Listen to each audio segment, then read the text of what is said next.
Pisto naman po sa sinagawang search procedure sa piitan po ng Dagupan City ang isang pakete ng hinihinalang shabu na nakalagay po sa bag ng pagkain para sa isang person deprived of liberty or PDL. Ayon po sa pulisya, dinala ng asawa ng isang PDL ang naturang bag para sa kanyang asawang nakakulong noong hapon ng November 1. Habang iniinspeksyon ng mga tauhan ang laman ng dala ng babae, napansin nilang isang pakete ng droga na nahulog mula sa papel na nasa loob ng bulsa ng baga. Tinatayang nasa 0.2 na gramo ng hinihinalang shabu ang nakumpiska na may halagang 136 pesos.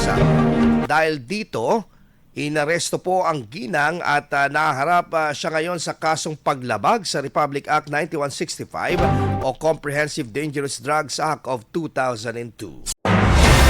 IFM News. IFM News. IFM News.